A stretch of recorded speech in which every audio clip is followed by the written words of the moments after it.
Welcome back to the world according to Briggs. Have you noticed Americans don't agree on much these days, other than being rich is great and being poor sucks, and everyone should have a $1 million piece of real estate with a pool and a hot tub that you could see your big screen from? That's like the new American dream. But believe it or not, there's some issues in this country right now that aren't just 50% hate it and 50% love it. Occasionally, a majority remembers that we're all Americans and some issues we can agree on, no matter what politicians tell us. And that's what we're looking at today. Issues that at least 60% of the United States agree, no matter what party brainwashed us into thinking. We're using data from a few different sources like YouGov.com, Pew, and Gallup. In the comment section, let us know which one you really agree with the majority and which one you really don't agree with the majority.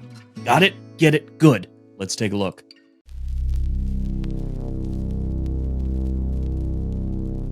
Number 11, teachers should be paid more. Yes, we're doing 11, not 10. Let's be honest. Americans' teachers have been riding the chaos roller coaster with no seatbelt. In the last few years, they've juggled lockdowns and Zoom classes, mass kindergartners who forgot what mute means, debates over what can be taught, and the fear that school might not be as safe as it should be. On top of all that, they're expected to be educators, tech support, hallway diplomats, amateur counselors, and when the copier jams, mechanical engineers. And what's the punchline? They're still chronically underpaid.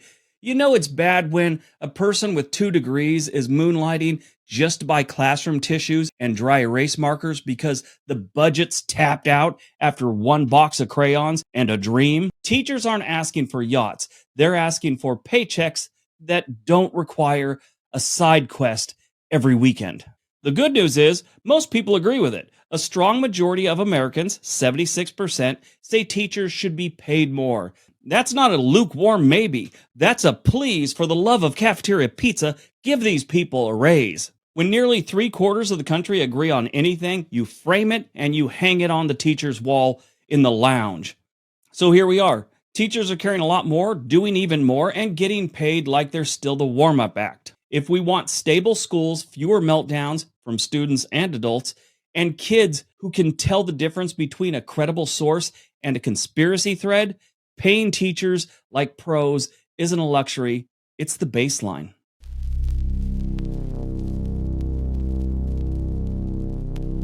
Number 10, there should be policies preventing landlords from increasing rent. Now, this one is another one that has a good-sized majority that agree with this one. Back in 2020, the pandemic threw a wrench into just about everything, including rent. A temporary policy basically told landlords, hey, no evictions right now, which kept a lot of people in their homes during a scary time. It wasn't perfect, but it was a life raft when the waves were high and the job market looked like a tumbleweed rolling through town. Then the policy expired and the rents didn't just climb, they strapped on a jetpack. In a lot of places, lease renewals showed up with the kind of new and improved price tag you usually see on concert tickets or your favorite streaming service after they discovered you actually like a show. Tenants who had been treading water suddenly found themselves in the deep end trying to negotiate with a spreadsheet. So it's not exactly shocking that most Americans, 66%, say they strongly or somewhat support rules that would keep landlords from jacking up the rent all the time. When your housing budget starts acting like it has the main character energy, people look for guardrails. Supporters argue that predictable rent equals stable lives, fewer moves, less stress, and maybe the courage to buy groceries that aren't instant noodles. I think that's what most people say. Don't just block landlords from raising the rent, but make it more predictable. Like, you can't raise the rent every year. It's got to be 2 years and it can only be up to a certain percentage or something like that. That's what people are asking for. It's just a shame the way it is. I know so many people that are kicked out of apartments because they decided to raise the rent $500 on a $1,200 place here in Portland. $1,200 for a year. Next thing you know, they want $1,700. And if you pay that, the next year they're going to want $2,300. It's just how landlords are and people that own rentals. I mean, they've got a business and they've got bills to pay too, but sometimes you got to kind of step back and go, what's going on here?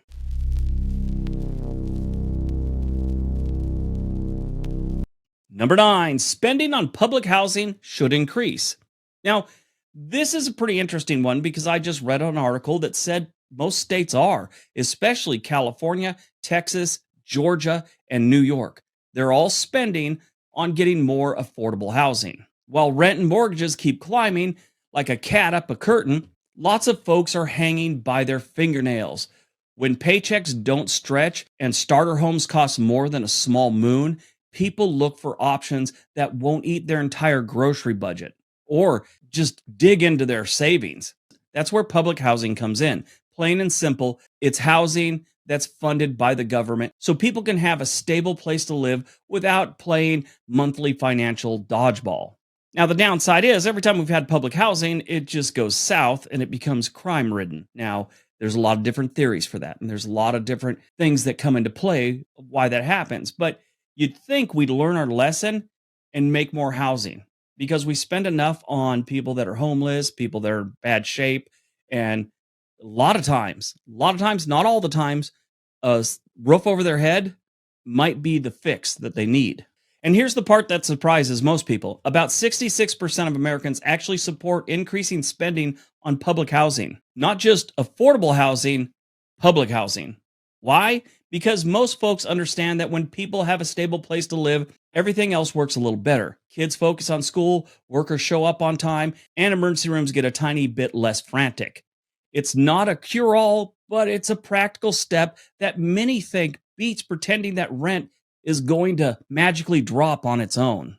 Of course, support doesn't mean there aren't questions like how to fund it, where to build it, and how to manage it well. Like I said, we've learned some mistakes from public housing in the past. Maybe we can make them better this time around. If not, we're probably going to have far more homeless than we should have forever. Another thing a lot of people agree on, cereal is amazing, and so is today's sponsor, Magic Spoon Cereal. This stuff actually lives up to the hype. It's tasty, it's sugar-free, it's low on carbs with only 4 to 5 net grams per serving. On top of that, it's packed with protein, 13 to 14 grams per bowl. Basically, it's the cereal you loved as a kid, but now it won't wreck your adult diet. You've got all the classics too. Cocoa, fruity, frosted, peanut butter, all the ones we loved just without the sugar. Hey, and if you're not in a cereal mood, you've got protein treats too. These little bars are perfect when you're on the run. Only 1 gram of sugar, but still has 11 to 12 grams of protein. Basically, they make those chalky gas station protein bars feel like sad alternatives. Honestly, they taste so good, you'll think you're cheating on your diet, but no, you're not. You're just hitting your protein goals like a champ. This stuff is magic. If you want to try it, use my code Briggs or hit the link in the description area below for $5 off. You can grab Magic Spoon on Amazon, at your local grocery store, or straight from their site. And here's the kicker. They've got a 100% happiness guaranteed. Don't like it? You get your money back. No awkward emails, no fill out this form, nothing. So click that link or go to magicspoon.com/Briggs, or you could actually scan the QR code. Thanks to Magic Spoon for sponsoring today's video. Now, go get yourself a bowl of magic.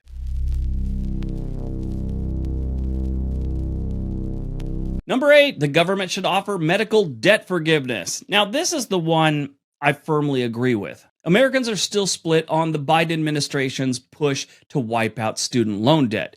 It's the kind of topic that can turn family dinners into a debate club with mashed potatoes. Some folks say it's overdue relief, others say it's unfair, and then there's Uncle Larry, who thinks compound interest is a government conspiracy. The fact is, the student loan thing isn't going away anytime soon. There's too many people on each side, and it'll never happen. At least something's got to change. But ask people about forgiving medical debt, and suddenly the room calms down. A solid 67% support the government stepping in and erasing medical bills. A bigger thumbs up than you get for just about any kind of debt.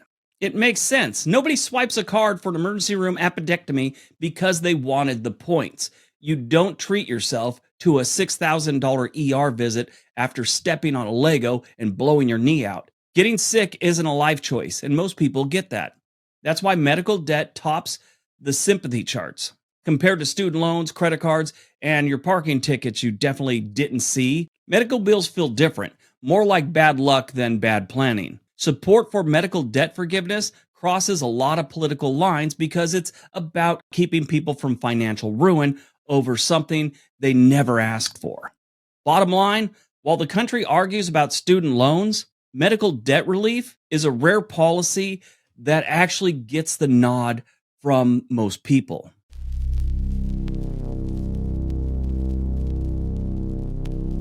Number 7, inflation is serious. Prices lately feel like they're on a rocket ship, with your paycheck waving from the launch pad. Groceries, gas, rent, streaming services, even a bag of chips is on a diet. Same price, fewer chips. It sucks these days. I refuse to buy chips. Potato chips, they used to have a whole bag of chips. Now you have half the chips and it costs more. I don't know how they're getting away with that, and I don't know why people are still buying chips. Eventually, someone's going to wise up and just quit buying chips. We should all get together and do it now. It's almost like everyone learned a magic trick called shrinkflation. They only raise the price a little bit, but they give you half of what you used to get. Meanwhile, paychecks are doing that slow jog on a treadmill. Lots of effort, not much forward motion. You earn more on paper, but at the store, it buys you 3/4 of a shopping cart and a stern look from the cashier. It's hard not to feel like your money is playing keep away while your bills get better at tag. So yeah, it makes perfect sense that nearly 9 out of 10 Americans say inflation is a major problem where they live. When every day starts costing premium prices, people notice. You shouldn't need a finance degree to buy eggs, and yet here we are, analyzing costs like you're on a game show. 88% of Americans say inflation is a major problem.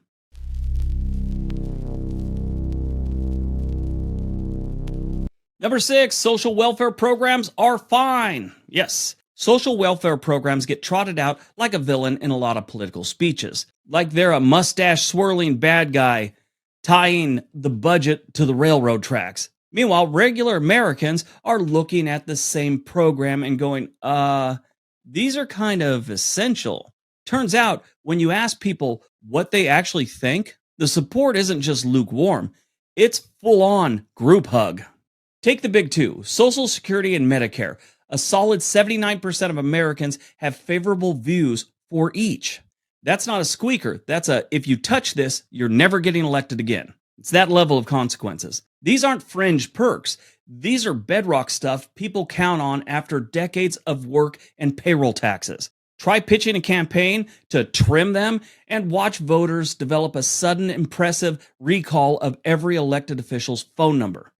And it doesn't stop there. Disability insurance pulls in 77% favorability. Medicaid, 76. SNAP, yes, what most of you would call food stamps, has 74% thumbs up. Temporary assistance for needy families and unemployment insurance sits at 71%, because apparently people like the idea of not free falling when life cuts the safety net.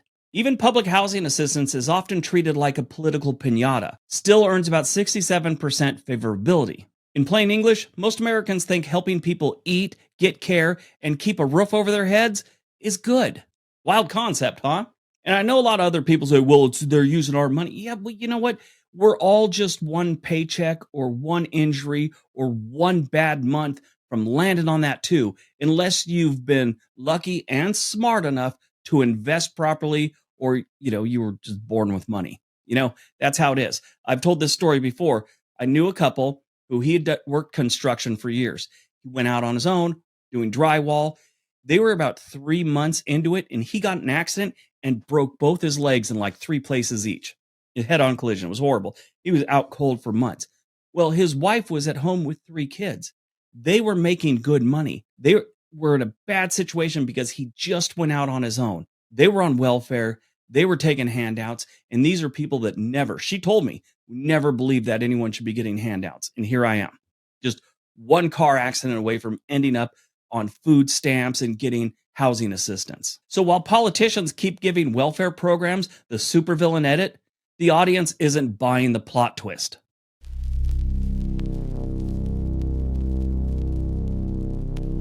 Number 5, illegal immigration is a problem. Yes, this is a big one, and it's a hot button topic right now, but we're going to talk about it. Just straight up front, I believe in immigration as long as you do it properly, okay?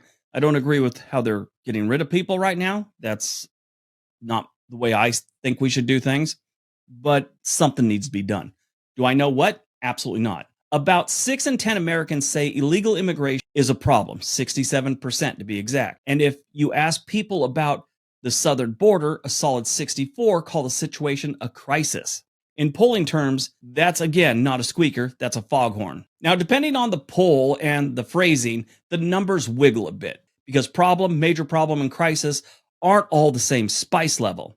For example, a 2024 Pew survey asked people if they thought immigration was a problem and found that 67% said yes. Of that 67%, 78 described the border as either crisis or a major problem. Gallup around the same time sort of split up the words and found that 42% of the people felt it was a crisis, 35% found it to be a major problem.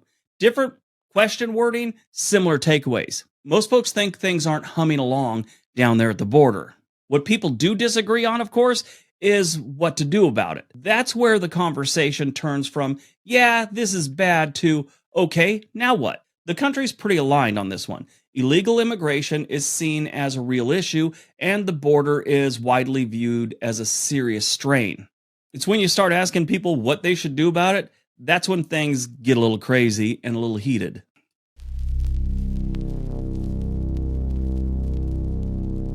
Number 4, PAC and major donors expect payback. Yeah, it makes sense. You donated a whole bunch of money to a politician.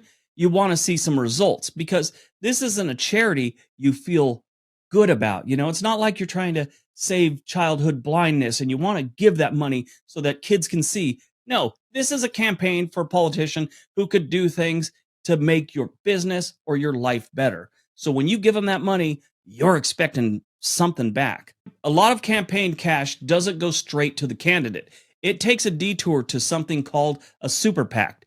Think of these as a high-octane political action committee with their own checkbooks and ad teams. They can't coordinate directly with the candidate. Nobody believes that. But they sure can flood the airwaves with ads featuring soft piano music, flags, and someone promising to fix everything by Tuesday. Now, Americans aren't exactly buying this fairy tale. Most folks look at super PACs the way they look at free trial that wants your credit card. Suspicious. In fact, 79% believe that if someone drops a cool million into a super PAC, $1 million isn't an envelope full of cash handed to a candidate under a table. That's out in the open, and there's a reason they gave you that money, and we all know what it is. Next time policies come around, they want something favorable for them. But almost 80% feel that they're buying a politician. That's all there is to it. They really are.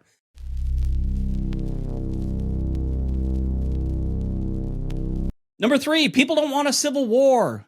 Some people like to toss around the idea of a second U.S. Civil War the way your uncle tosses around conspiracy theories at Thanksgiving, loudly and without a plan. But just because it gets airtime doesn't mean anyone actually wants it. When people were asked whether a civil war in the next 10 years would be good or bad, 69% said it would be bad, which is about as close as you can get to a national consensus without bribing folks with free tacos. Stretch the timeline to the next 50 years, and the mood barely budges. 66% still think it would be a terrible idea. In short, most people prefer their disagreements handled with ballots, not bayonets.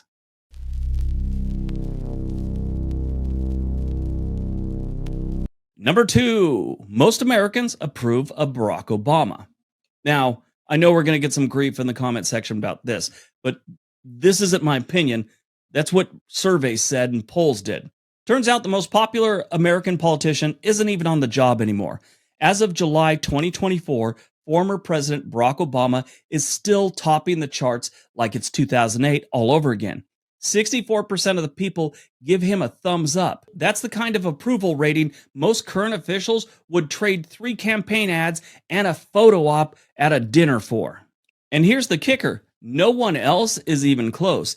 Even other big-name figures, they tap out at about 53% or lower. In political terms, that's a major blowout. Love him or not, Obama got the rare combo of nostalgia, smooth speeches, and the benefit of not having to deal with Congress anymore. Which, let's be honest, makes anyone look a little bit better, a little happier too. Now, one thing about that, they haven't done approval rating, back in Washington's days. The first one they ever did was 1934, when George Gallup decided to throw something together and start asking Americans how they felt about the president. So you're not going to see George Washington, Abraham Lincoln, Thomas Jefferson, or John Adams. All right, before we get to number 1, if this is your first time here, we'd love it if you subscribe to the channel. There's a link down below. All right, on to number 1.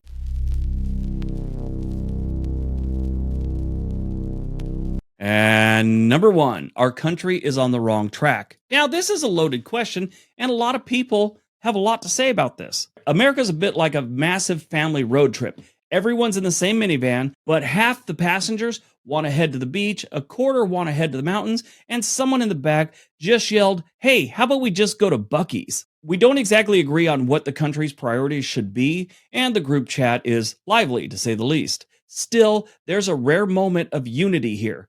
Most folks think the GPS is rerouting us somewhere weird. How weird? As of June 2025, 66.8% of Americans said the U.S. is on the wrong track. The kind of numbers that make you double check the map and the driver. The reasons, though, are all over the place. Some blame the economy, others blame schools, healthcare, crime, taxes, social media, or the eternal war against potholes. In other words, we agree something's off. We just can't decide whether to change the driver, the car, the route, or all three and start walking. All right, that's today's video. Let me know what you thought in the comment section. Have a great day. Be nice to each other.